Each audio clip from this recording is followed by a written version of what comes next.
Elle alimente les assistances personnelles que l'on trouve dans nos téléphones ou notre voiture. Ces dernières années, l'intelligence artificielle a envahi notre quotidien et elle fait beaucoup parler.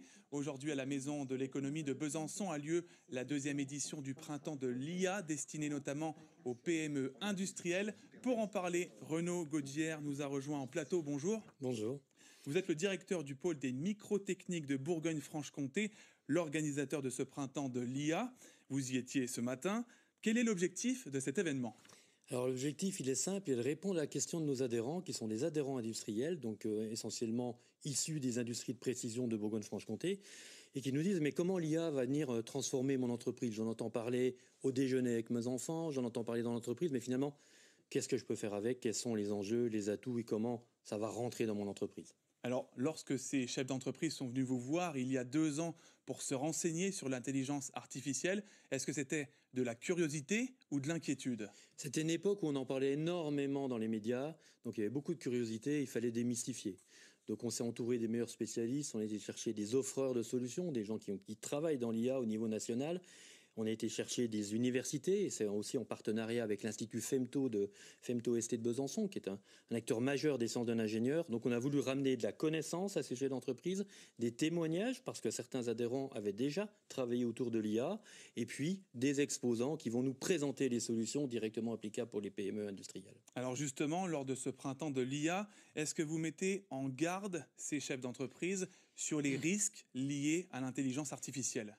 On ne s'intéresse pas uniquement à l'angle technique. Lorsqu'on adopte une nouvelle technologie, on se regarder toutes les dimensions. Donc évidemment, vont se poser des questions autour de l'appropriation des outils, la dimension RH, mais aussi les dimensions juridiques. Où vont les données ?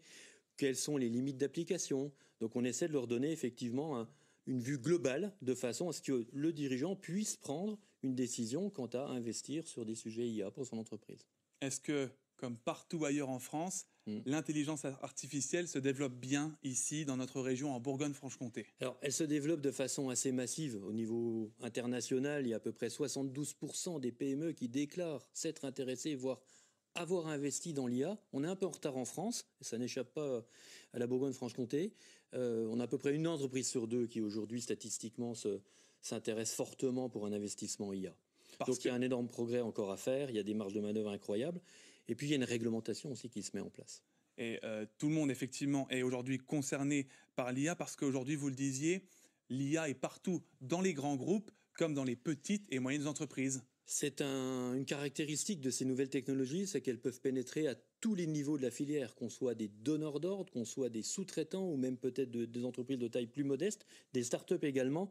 L'IA attaque, je dirais, tous les niveaux, toutes les strates des filières industrielles, et ça c'est sans doute notable.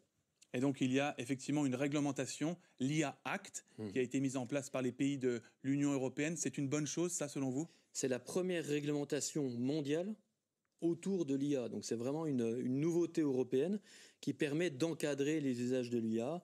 C'est une approche par le risque, mais en tout cas c'est une approche innovante. On ne peut pas mettre un outil en place si on ne donne pas les règles du jeu. Merci beaucoup Renaud Gaudière d'être venu sur notre plateau. Merci.